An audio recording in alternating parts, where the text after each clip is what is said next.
Allora, Ciccio, come è cominciata questa storia? Raccontaci cosa è successo, cioè a che tu eri normale, a che eravate una famiglia normale, tutti belli, felici e contenti, a che tutto da un tratto si sfasciò, oppure è cominciata molto tempo prima la cosa? Cioè praticamente da cominciava molto prima. Questo discorso perché si metteva con il cellulare a giocare dalla mattina alla sera e non poteva più apprendere la cosa che non lo so, ma questo è strano, come mai che questa persona scelta tutte le ore si metteva con ciao amico e tutte queste cose, mentre c'era una persona che era mucciato, appena vetta mia piglia sta mucciata, vuol dire non si faceva aprire la camera, vuol dire che c'era qualcuno. E lei ci disse, ma fai il caffè, nel frattempo che fece il caffè, io mi guardavo su c'era dentro le guinte del telefonino, appena la persona che mi piglia e si oscura il vetro, e io me ne accorgevo di soccucumenare.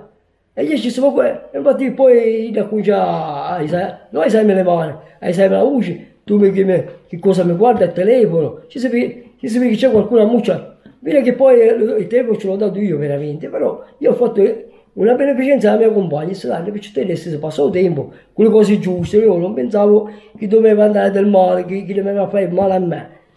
E poi arrivavo appunto con il telefonino, era lo me, e su quello che si fa nei fisci, come il telefono. E bah, è successo la prima volta così, diciamo, non litigi, è così. Così Hai cercato di chiarirlo con lei, questo fatto? se cercavo di chiarire, non lo così chiarire. Niente. E, cioè, il telefono mi pigliava e poi questo discorso è finita, ci fu un po' di problemi qua dentro senza niente di particolare. Poi tutto un giorno, dopo una paio di mesi, mi ha cominciato a cominciare del mese di marzo di poi, del 2021. Di giovedì io l'11 di maggio. Io ho attaccato i morsi che gli appena a arrivare l'11 di maggio si spacciano tutte le cose. Qui c'è un disastro. Si mi sa come con il telefonino,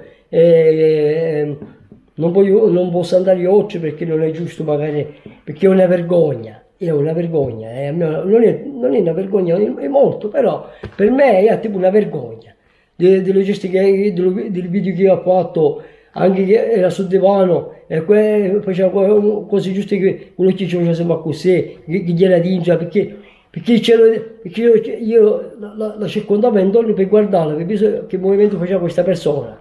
E a me non andava bene questo discorso, perché io dincia non faccio niente.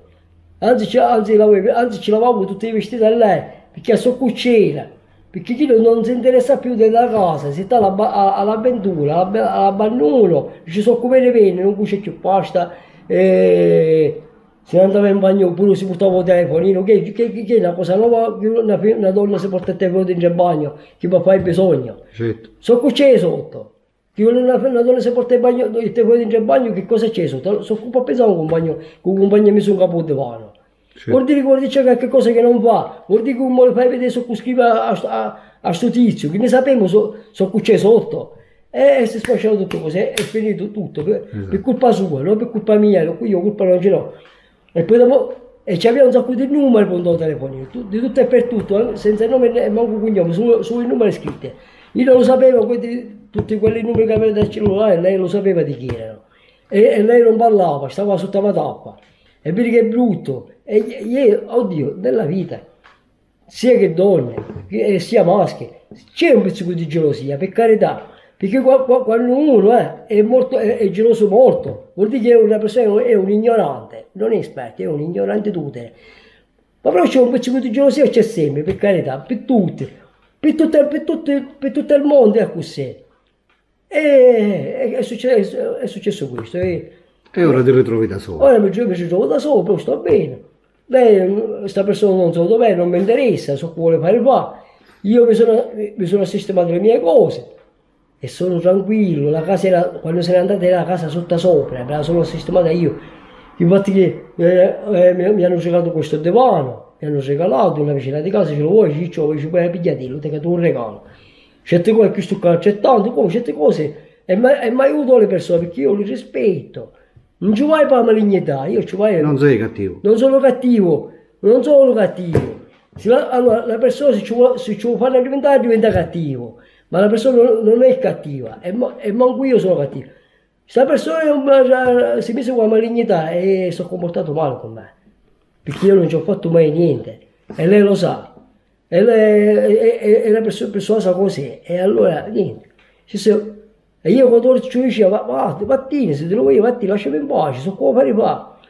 Tu non vuoi stare a sta persona, che buono di me, ma pigliatilo, a me che mi interessa a me, sono qua per fare. A coscienza tua, che però ti sento dire stai attento, se fanno giù sbaglio e poi tu non è cadito, non torni più. Perché non mi interessa più, tu, i ritini di Cadingia, chi se la casa di Gesù, non esce più di Cadingia. Allora basta, non mi interessa più, ok, ciao ciao. Ci cangiamo la toppa per le fatte me, e così è la chiave per le fatte me, chi dà la chiave di Cadingia. Non vorrei che oggi tu vai in esce di casa, mi vai a fare una girata con amici e vedo con qualcuno e gli apre la porta. Certo. E gli mettiamo a gamma all'aria. E non è bello questo, e io cangiamo la toppa e io sono tranquillo. E io non voglio giudicare nessuno, perché io sto parlando con la sincerità, non parlo con la malignità, per cose giuste. Io parlo con la sincerità, e ve lo ripeto un'altra volta, io sono con la sincerità. Se poi altre persone sono maligni, io non ci posso fare niente, se la vedono loro, io non la posso vedere, io mi vivo la mia strada, le mie cose. Ok, ciao ciao, lo voglio bene a tutti e un saluto, ciao ciao. Oh yeah!